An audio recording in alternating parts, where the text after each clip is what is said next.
Alors ce matin, le thème de mon message, c'est demander. Dans la Bible, il est dit demandez et vous. Ah, c'est bien, vous connaissez. Bon, ben c'est bon, vous pouvez rentrer chez vous. Non, ça va. Donc c'est dans Luc chapitre 11, versets 9 à 13, et je lis dans la version second 21. Donc Luc chapitre 11, versets 9 à 13. Alors on connaît bien sûr le texte. Jésus parle, il dit, et moi je vous dis, demandez et vous recevrez, ou demandez et on vous donnera. Cherchez et vous trouverez. Frappez et on vous frappera. Ah non, et on vous ouvrira. En effet, tous ceux qui demandent reçoivent. Celui qui cherche trouve, et on ouvrira à celui qui frappe. Quel père parmi vous donnera une pierre à son fils s'il demande du pain? Ou bien s'il demande un poisson, lui donnera-t-il un serpent? Ce serait marrant quand même. Mais au lieu d'un poisson. Ou bien s'il demande un œuf, lui donnera-t-il un bœuf? Non, lui donnera-t-il un scorpion? Si donc, mauvais comme vous l'êtes, vous savez donner de bonnes choses à vos enfants, le Père céleste donnera plus volontiers le Saint-Esprit à ceux qui le lui demandent. Demandez et vous recevrez. C'est un passage que l'on connaît bien, n'est-ce pas? Ben oui, vous l'avez tous dit quand j'ai dit, vous avez tous... Demandez et vous recevrez. Alors si on creuse un petit peu plus, au fait, ce qui est dit, c'est demandez et continuez à demander et vous recevrez. Est-ce que vous avez remarqué qu'il y a plusieurs types de demandes? Vous avez remarqué? Il y a la demande des enfants gâtés.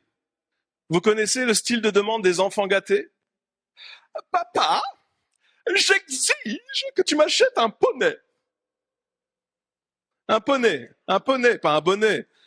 Pourquoi un bonnet? Peut-être, s'il fait froid. Je veux un cheval. Ça mieux un cheval, bon. Papa, tout de suite. Et il y a le papa. Oh, oui, ma chérie, tu vois. Non, vous demandez pas comme ça. Vous savez ce qui se passe si quelqu'un me demande quelque chose comme ça? Même si j'ai envie de lui donner, je le ferai pas. N'est-ce pas? Si vos enfants viennent et vous demandent quelque chose comme ça, les parents, qu'est-ce que vous allez faire?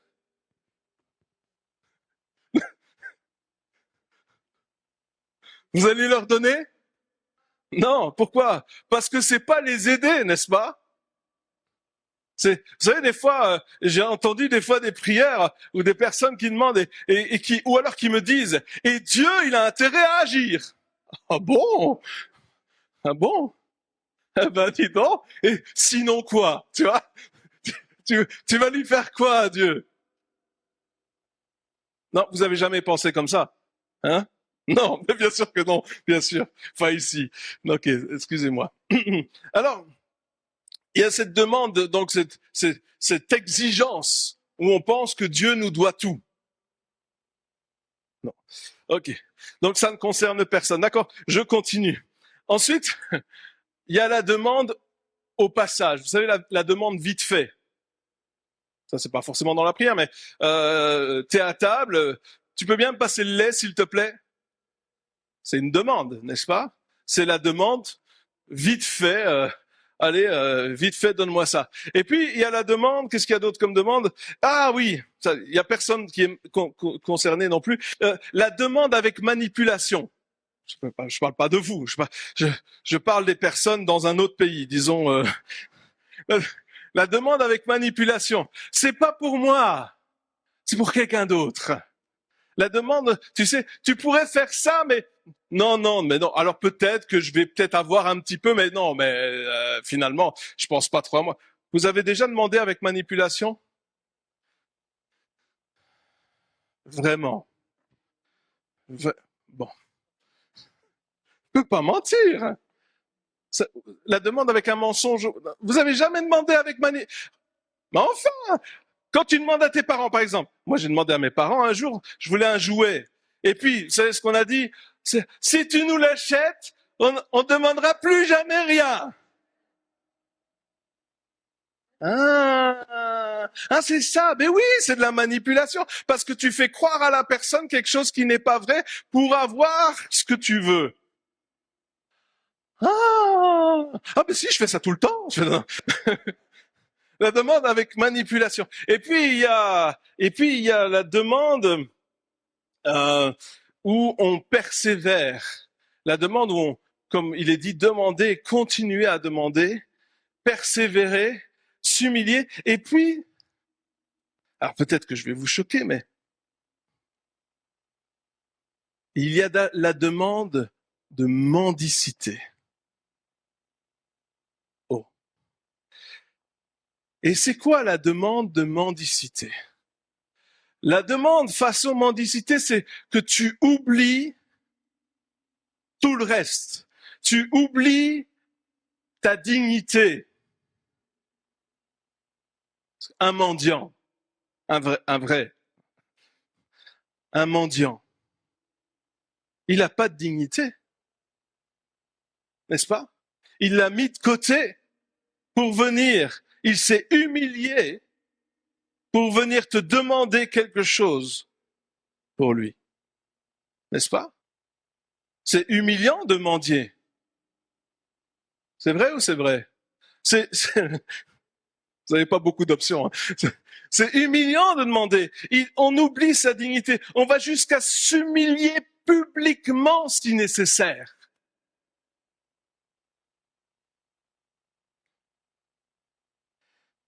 Et on est prêt à tout pour obtenir ce que nous demandons. Et peut-être que je vais vous choquer dans ce que je dis, mais pourtant ce n'est que la vérité. Dans ce passage, demandez et vous recevrez, le terme demander a dans sa définition ce type de demande. La mendicité. Oh, pourquoi? Pourquoi est-ce qu'il dit ça? Pourquoi est-ce qu'il parle d'une telle demande? Eh bien parce que il y a beaucoup de choses que nous aimerions avoir, mais il n'y a pas beaucoup de choses que nous aimerions avoir où nous sommes prêts à aller jusqu'à la mendicité. Vous comprenez? Il y a plein de choses où tu dis, ah oui, mais ça me ferait bien plaisir, tiens. Ça me ferait plaisir. Ah, j'aimerais bien m'acheter ça. Ah, une villa en Toscane. Ça vous dirait? Avec piscine, jacuzzi, terrain de tennis, terrain de basket, tu vois? Hein? Air conditionné, en Toscane, tu ferais mieux. Sur le terrain de basket, tu as l'air conditionné, tu vois, voilà. Ah ouais, j'aimerais bien. Mais jusqu'où tu es prêt à aller pour avoir ça? Mais pas très loin. Écoute, si tu me la donnes, je veux bien. Si pas, laisse tomber. Vous comprenez? Mais il y a des choses qu'on demande qui nous sont tellement nécessaires qu'on est prêt à aller beaucoup plus loin pour les obtenir. Et c'est de ce type de demande-là qu'il est question lorsqu'il est dit dans ce passage, demandez et vous recevrez. C'est ces choses pour lesquelles on va prier, qu'on va intercéder pour pouvoir les avoir, et on est prêt à aller très très très loin pour pouvoir avoir ces choses-là.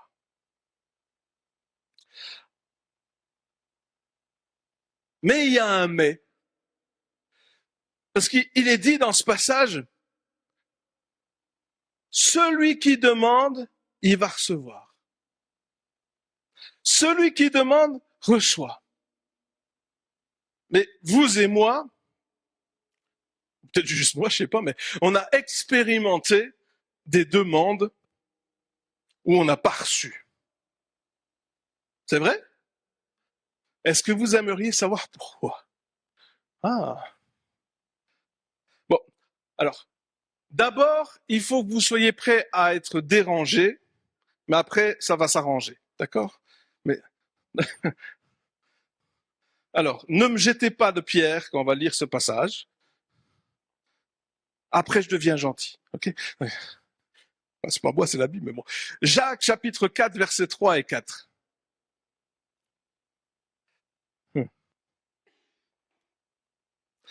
Jacques, chapitre 4, versets 3 et 4. Quand vous demandez, il parle de nous, vous ne recevez pas. Ah, tiens, ça existait déjà il y a 2000 ans. C'est intéressant, hein? Parce que vous demandez mal. Oh. Ouais, parce que quand tu demandes, il faut que tu aies un genou à terre, un bras en l'air et la tête vers la gauche. Non, c'est pas ça. Vous demandez mal. Des fois, je me dis mal. Est-ce qu'il doit y avoir une position? Non, c'est pas ça. Dans le but de satisfaire, ça tombera pas plus bas. Dans le but de satisfaire vos passions. Bon, le mot après, c'est pas moi qui le dis, hein. Adultère que vous êtes. Ne savez-vous pas que l'amour du monde est synonyme de haine contre Dieu? Celui donc qui veut aimer être l'ami du monde se fait ennemi de Dieu. Oh, c'est chaud quand même, hein. Il devait pas être très très aimé, le frère Jacques, hein, là-bas. C'est Jacques, frère Jacques. C'est Jacques. Et c'est notre frère. Donc c'est le frère Jacques. Voilà. Et Jacques a dit, c'est pas moi, Jacques a dit, quand vous demandez, vous ne recevez pas parce que vous demandez mal. Alors, je me suis quand même posé la question. Si vous voulez bien, on va aller un petit peu plus profond. Je me suis dit, ok, c'est quoi ces mauvaises demandes? Ou plutôt, quelles sont les choses que l'on demande principalement? C'est les sujets principaux dans notre vie qu'on peut demander, ou que les gens demandent. Alors, ce que les gens, ils veulent, ce qu'ils veulent, c'est la richesse, pas vous, vous êtes déjà riche. La richesse, avoir assez de sous, quoi. Le succès et la santé. Si on analyse, d'accord, avec des statistiques, les sujets les plus demandés, ça va être ces trois-là. La richesse, ou les finances. Qui aime bien ne pas avoir d'argent sur son compte? Pas personne, hein. Qui aime bien pouvoir payer au magasin? Les courses, hein. Donc, la richesse. Alors le succès c'est quoi? Le succès c'est la réussite. La réussite, attention, parce que je sais, mais je demande pas la réussite. Non, mais on demande pas pour nous, on demande pour nos enfants. Hein? Et nos amis, et nos petits-enfants, et tout ce que vous voulez. On demande la réussite. Qu'ils réussissent dans leur... C'est pas ce que les parents ils veulent pour leurs enfants? Oui, bon, alors, on prie pour ça. Et la troisième chose, c'est la santé ou le bien-être. La santé, je parle d'être sans maladie, mais aussi être délivré de toute oppression, etc. D'accord? La santé. C'est les choses qu'on m'a demandé le plus. Alors, je me suis un peu intéressé à ces trois sujets et voir ce que la Bible, elle dit de tout ça au niveau de la demande. D'accord? Vous me regardez bizarrement. Bon. Continuez à m'aimer, s'il vous plaît. Luc chapitre 12, versets 29 à 32. Alors, c'est pas moi qui parle, d'accord? C'est Jésus. Donc, si vous voulez en vouloir à quelqu'un, c'est pas à moi, d'accord? Jésus, il dit, et vous, donc Luc chapitre 12, versets 29 à 32, et vous ne cherchez pas ce que vous mangerez, ce que vous boirez. Ne soyez pas inquiets, car toutes ces choses, oh là là, il est dur, hein, Jésus, hein, ce sont les païens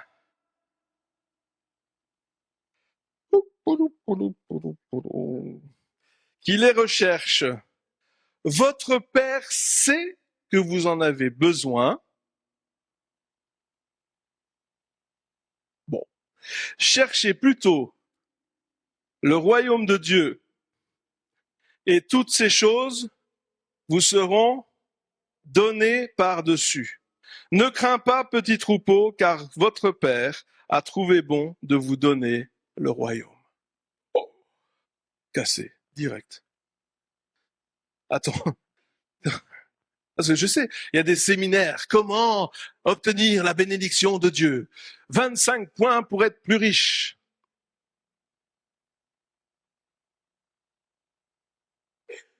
La Bible dit, excusez-moi, je veux juste être biblique ce matin.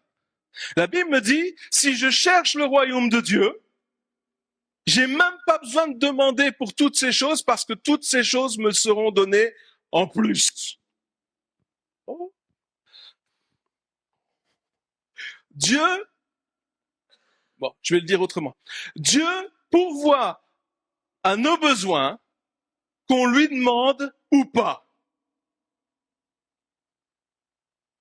Est-ce que tu crois que si tu oublies de prier pour que Dieu pourvoie à tes besoins, tout d'un coup il va dire, ah, t'as oublié de prier aujourd'hui? Tu mangeras pas. Est-ce que non mais des fois on est comme ça. Je sais pas ce qui se passe dans notre tête, mais c'est comme si on se dit ah mais vous êtes des parents. Il y a des parents ici. Bon, il y a des enfants, il y a des parents. Bon, il y a tout. Donc vous êtes des parents. Est-ce que vos enfants tous les jours ils viennent et disent on peut avoir une tartine? Non, non. Ils font pas ça les enfants. Ils vont dans le frigo et ils prennent tout ce qu'ils veulent.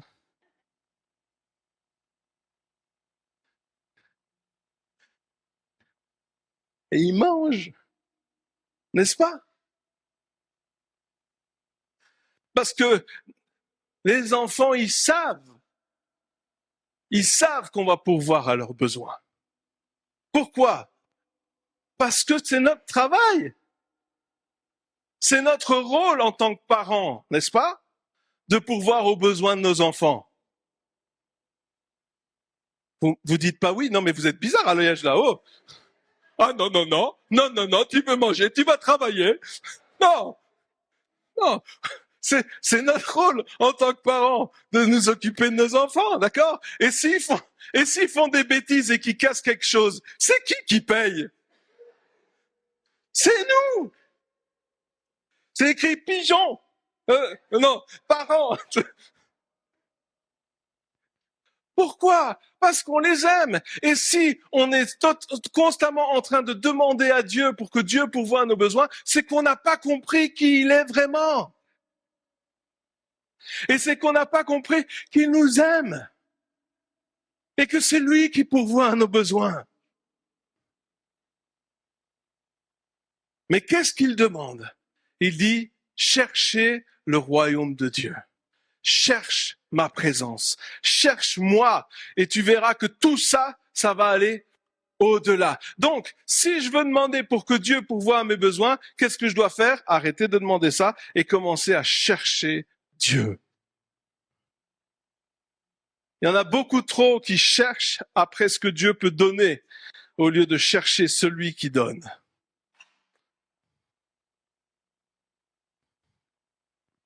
Bon, ça va jusque-là? Bon, ok. Ah, le succès. J'espère qu'à la fin, vous allez m'aimer. Bon, si pas, c'est pas grave. Dieu, il m'aime. Il y a une sortie de secours. Psaume chapitre 37. Ah, vous êtes violents ici, hein? La prochaine fois, je prends des gardes du corps. Psaume 37, versets 3 à 5. Psaume 37, versets 3 à 5. Alors, je vais lire dans une version qui est la Passion. C'est une version traduite de l'anglais. Mais continuez à faire confiance au Seigneur et fais ce qui est juste. Ou confie-toi en l'Éternel et pratique le bien. Continue de faire confiance. Ah tiens, on continue avec la confiance. Hein. Continue de faire confiance au Seigneur et fais ce qui est juste ou pratique le bien. Fais ce qui est juste à ses yeux. Fixe ton cœur sur les promesses de Dieu et tu seras en sécurité. Régale-toi de sa fidélité. Fais de l'Éternel tes délices. Ou fais de l'Éternel le plus grand plaisir et le plus grand délice de ta vie. Et il te donnera ce que ton cœur désire. Et c'est quoi avoir réussir sa vie? C'est quoi le succès finalement? C'est avoir ce que notre cœur désire. Fais de l'Éternel tes délices et il te donnera ce que ton cœur désire. Donne à Dieu le droit de diriger ta vie. Donc verset 5. Il dit en français, recommande ton sort à l'Éternel, donc donne à Dieu le droit de diriger ta vie. Et alors, et il agira. Oui, alors que tu lui fais confiance, en cours de route, tu constateras qu'il l'a fait parfaitement. Fais de l'Éternel tes délices, et il te donnera ce que ton cœur désire. Recommande ton sort à l'Éternel, et il agira. Comment je vais faire pour réussir ma vie? Fais de l'Éternel tes délices. Fais de l'Éternel tes délices. Je sais qu'il y a beaucoup de séminaires et des trucs comme ça pour comment faire pour avoir le succès, machin, tu dois faire ça. Non. Écoutez, c'est la Bible. Fais de l'Éternel tes délices et il te donnera ce que ton cœur désire. Donc succès, on n'a pas besoin de demander non plus. Je vais réussir dans tout ce que j'entreprends si je cherche la présence de Dieu. Bon. Alors, la santé. Ah, ça, ben non. 1 Pierre, chapitre 2, verset 24. Ouh, j'en vois déjà qui me regardent là. 1 Pierre, chapitre 2, verset 24. Lui qui a lui-même porté nos péchés dans son corps, à la croix, afin que libérés du péché, nous vivions pour la justice. Car c'est par ces blessures ou ces meurtrissures que vous avez été guéris.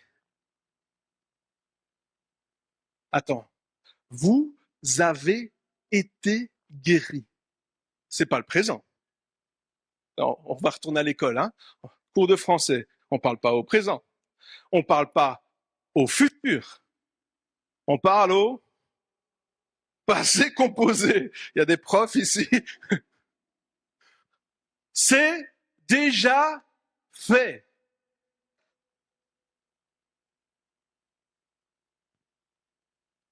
Attention, écoutez bien.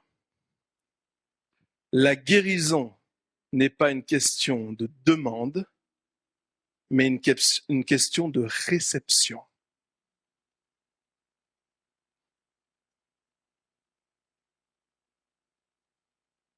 Là.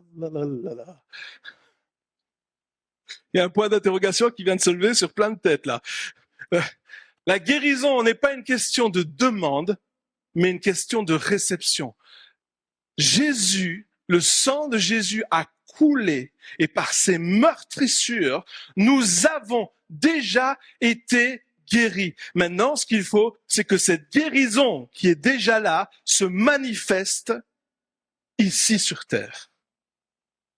C'est pas une question de demande, c'est une question de réception. Nous avons, il est dit que il a effacé l'acte dont les ordonnances nous condamnaient, même pour ceux qui sont oppressés par des puissances. La Bible nous dit que par son sang, il nous a déjà libérés. Lorsque Jésus chassait un démon, on ne parle pas de démons ici. Attendez, ils sont soumis là, c'est fini. Donc, lorsque Jésus chassait un démon, est-ce qu'il parlait comme ceci? Oh Dieu, s'il te plaît, je te demande de chasser le démon. Est-ce qu'il y avait une demande? Non. Qu'est-ce qu'il y avait? Un ordre. Démon, dégage. Non, si. Hein. Et lorsqu'il guérissait les malades, est-ce qu'il disait, Seigneur, s'il te plaît, guéris les malades? Non, qu'est-ce qu'il faisait? Il chassait la maladie. Oh, est-ce que, est-ce qu'il n'y aurait pas un problème chez nous de la manière dont on fait les choses? On est toujours en train de demander que Dieu guérisse. Et Dieu, il est là et il te répond, parce que tu l'écoutes pas. Mais si tu l'écoutais, il te dirait, mais je l'ai déjà fait.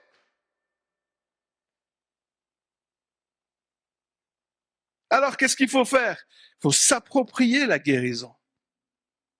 C'est une question de réception. Alors il y a certaines personnes qui ne reçoivent pas. Je suis là pour vous dire la vérité. Qui ne reçoivent pas la guérison. Et des fois, c'est pas tout le temps. Je dis, certaines fois, on ne reçoit pas la guérison parce que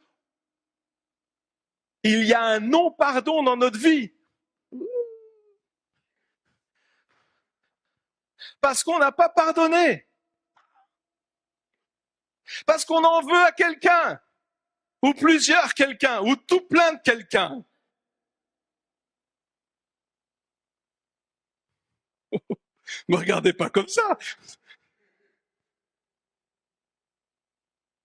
Si vous savez le nombre de fois on a vu ça, où des personnes, une fois qu'ils pardonnent, instantanément elles sont guéries.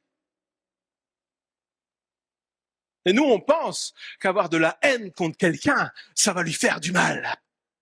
Mais t'as rien compris. C'est toi que t'es en train de détruire. La la la la la la la la la la. Pardonne-nous nos offenses. Merci de l'avoir dit. Comme nous pardonnons à ceux qui nous ont offensés. Si on ne pardonne pas, qu'est-ce qu'il est dit dans la Bible si on ne pardonne pas? Dieu ne peut pas, il aimerait bien, mais il ne peut pas nous pardonner. Et qu'est-ce qui empêche aussi la guérison, la réception de la guérison? L'incrédulité. Moi, je me souviens un jour, on était en train de prier pour des malades, il y avait plein de guérisons, et puis il y a un gars qui vient pour demander la guérison, et en demandant la guérison, il dit, de toute façon, je ne crois pas que je serai guéri. Bah, dégage, alors, excuse-moi. Je lui ai pas dit ça, mais j'avais envie, hein, vraiment. J'étais poli, tout ça, mais le gars, il dit non, moi je serai pas guéri de toute façon. Mais qu'est-ce que tu fais là? Mais qu'est-ce que tu fais là? Même Jésus, quand ils étaient incrédules, il n'a pas pu guérir. Alors si Jésus peut pas, qu'est-ce que tu veux qu'on fasse, nous?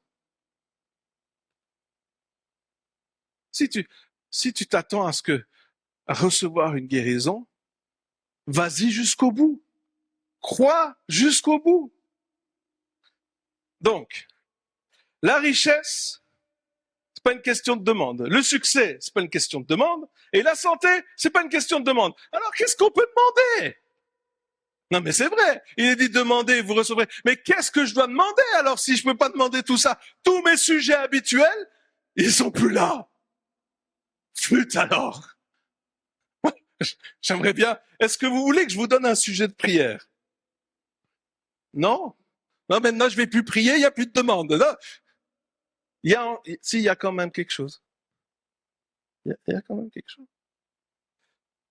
Psaume chapitre 27, verset 4.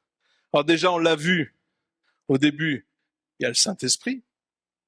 Parce qu'il est question de ça dans ce passage, même si on le voit dans un autre. Peu importe. Psaume chapitre 27, verset 4. David, il dit, je demande à l'Éternel une seule chose. Que je désire ardemment. Ah, on en vient à cette demande où on est prêt à aller très loin pour l'avoir.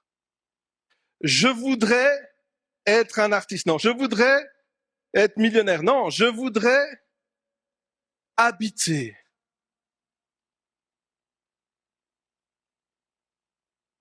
toute ma vie dans la maison de l'Éternel, pour contempler la magnificence de l'Éternel et pour admirer son temple. David, il a tout compris. Hein.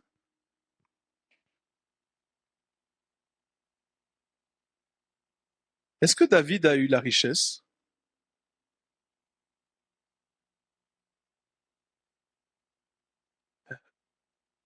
Pas mal, hein, quand même.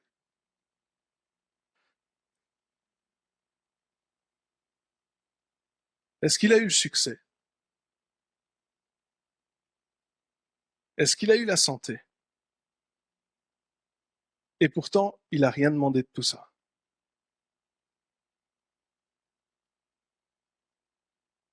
David, il est passé d'être le rejeton de sa famille, celui qu'on envoyait le plus loin possible, celui qui était destiné à être un raté. Il est passé de ça à celui qui a battu Goliath, qui est devenu roi et qui a apporté la paix en Israël, parce qu'il a vaincu tous les adversaires, à un tel point que lorsqu'il a laissé le trône à son fils Salomon, il y avait plus d'ennemis. Il a eu un succès fou, David. Et pourtant, c'est pas ça qu'il a cherché. Sa demande était celle-ci. Je demande à l'Éternel une seule chose. Une seule chose. Qu'est-ce qui est pour moi le plus précieux dans ma vie? Qu'est-ce qui est la demande la plus grande, la plus importante de toute ma vie? Qu'est-ce que c'est? Une seule chose. Imagine si aujourd'hui je te dis, tu peux demander une seule chose à Dieu. Bon, maintenant tu as eu le message, donc c'est un peu de la triche. Mais si je l'avais demandé avant, peut-être que ça... Si je te dis, tu peux demander une seule chose à Dieu, qu'est-ce que tu vas lui demander? Je ne sais pas si la réponse de notre cœur à chacun, ce serait ta présence, Seigneur. Pas avant le message, peut-être maintenant, mais peut-être que notre réponse, ce serait autre chose. Mais David, c'était ça, sa réponse. Et donc, qu'est-ce qui se passe avec cette histoire de demander et vous recevrez? La vérité, mes amis, c'est que c'est notre cœur qui doit changer. C'est que c'est les désirs de notre cœur qui doivent changer. Pour que on puisse s'aligner avec ce que lui, il veut. Bien sûr, aujourd'hui, il y a plein de choses qui pourraient être miroitées en disant « Ah, si tu avais ça, si tu pouvais faire ça, si tu étais capable de ça, s'il n'y avait pas ça qui te gênait dans ta vie. » Et toutes ces choses-là. Il y a plein de choses qui pourraient dire « Ah oui, mais c'est ça vraiment que tu as besoin. » Tous ces leurres. Parce que c'est tout ce que c'est. Aujourd'hui, on dit « Ah, mais si tu fais ça, tu seras heureux. » Si tu regardes la publicité à la télé, apparemment, quand tu achètes une voiture, tu es heureux. Ou quand tu achètes un maquillage ou un truc comme ça. Les gens, ils sont tout heureux parce qu'ils ont dépensé tout l'argent qu'ils avaient. Si tu fais ça, alors tu vas être heureux. Si tu fais ça, tu vas réussir. Si tu fais ça. Il y a plein de leurres qui te disent que pour que ce soit cool, pour que tu puisses vraiment jouir de la vie, alors tu as besoin de ça. Mais écoutez-moi, toutes ces choses, ce n'est que des leurres. Ce qu'on a vraiment besoin, c'est de sa présence. Il n'y a rien d'autre qui n'est vraiment important. Rien. Si aujourd'hui,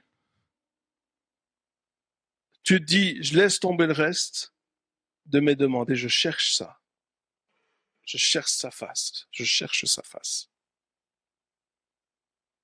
Alors vous allez me dire, mais ça veut dire, je peux plus prier pour un tel. Non, mais continue à prier pour eux.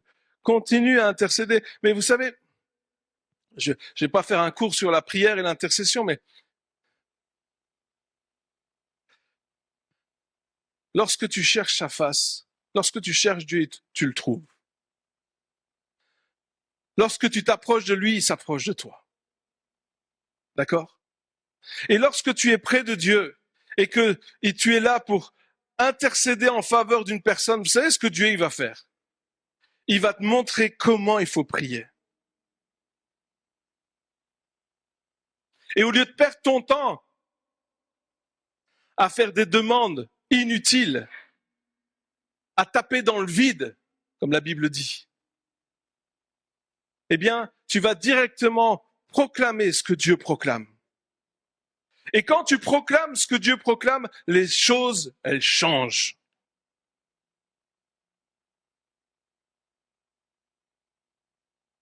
Parce que tout d'un coup, ce qui t'intéresse, c'est plus ta volonté, mais la sienne. Cherchez d'abord le royaume de Dieu. Toutes ces choses vous seront données par-dessus. Une seule chose que je désire, je veux habiter sa maison.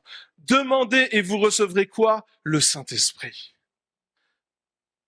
Ce qui est merveilleux avec cette demande, c'est que Dieu la donne.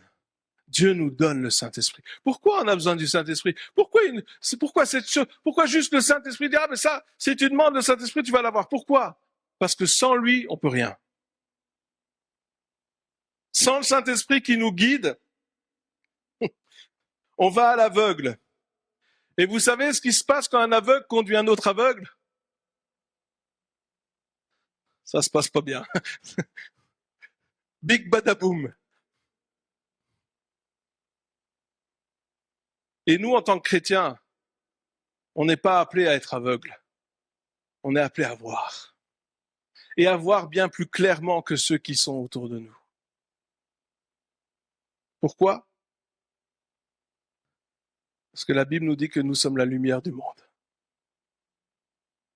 Jésus a dit, vous êtes la lumière du monde. Dites-moi, quand il y a beaucoup de lumière, on voit bien. Hein? Vous préférez quoi, dans le noir ou dans la lumière? Dans la lumière, on voit mieux. La lumière, elle luit dans les ténèbres et elle chasse les ténèbres. Et les ténèbres disparaissent. Et je termine avec ce verset dans Matthieu chapitre 5, verset 3. Je vais l'expliquer juste après. Il est dit, « Heureux les pauvres en esprit, car le royaume des cieux est à eux. » Alors les pauvres en esprit, c'est pas bien traduit. Ça ne veut pas dire qu'ils sont... Les pauvres en esprit, vous vous souvenez, on a parlé de mendicité. C'est qui mendie?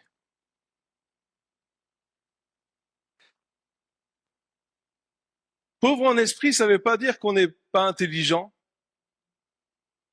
Il y a deux significations. Un, pauvre en esprit, ça veut dire qu'ils sont prompts à obéir à ce que l'esprit dit.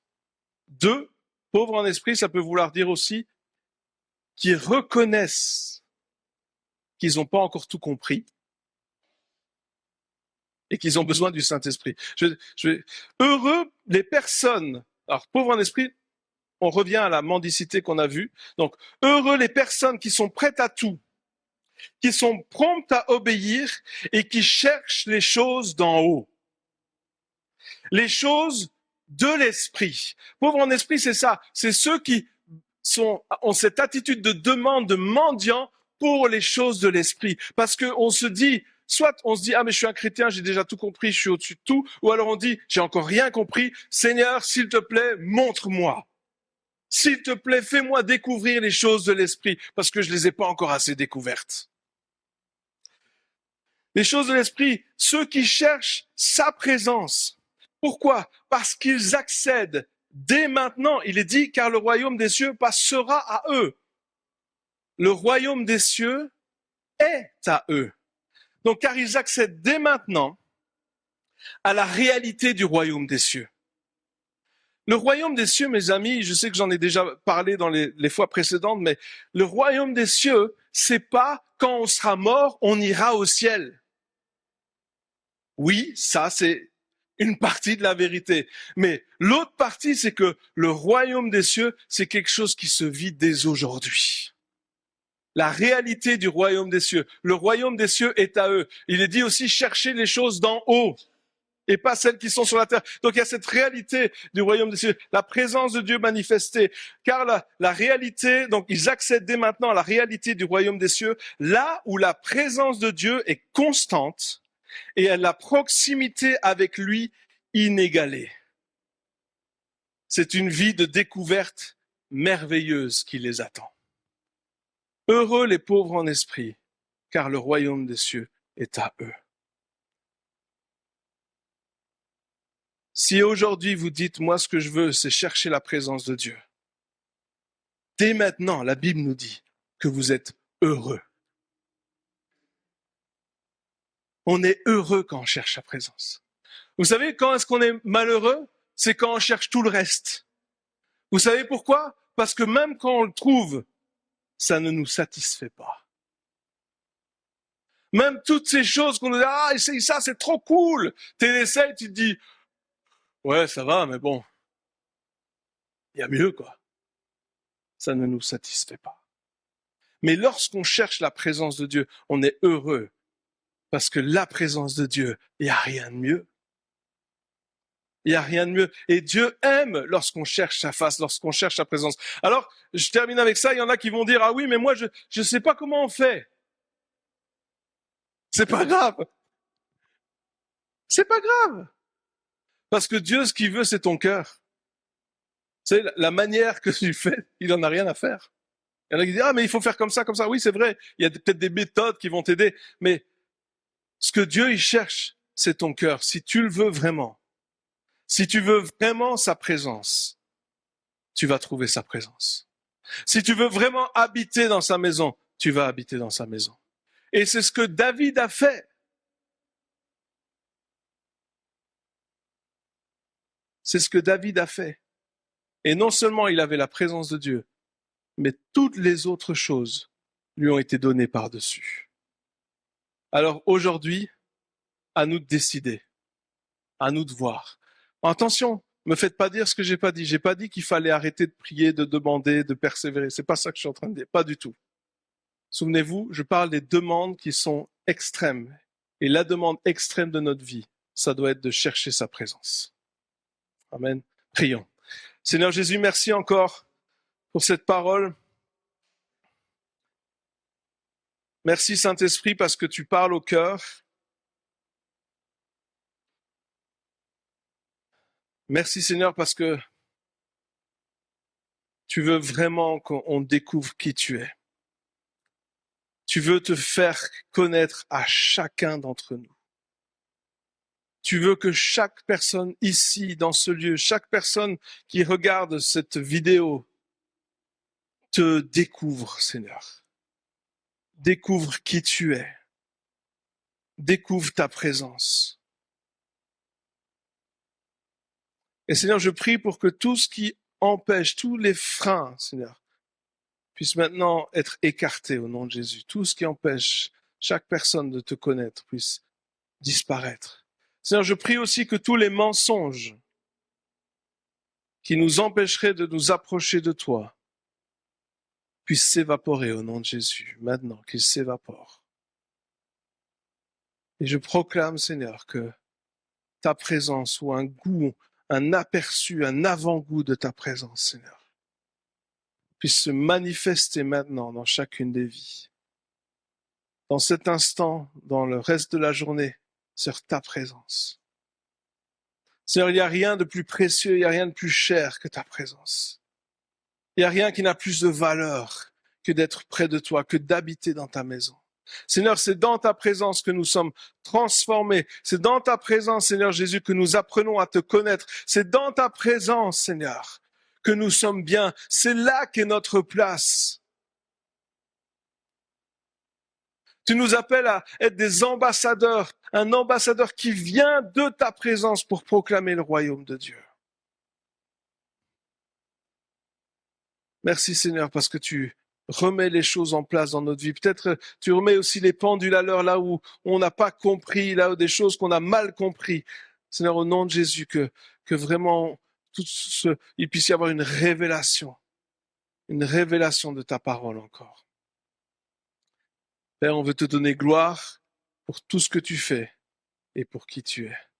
À toi seul l'honneur, Père, au nom de Jésus. Amen. Amen.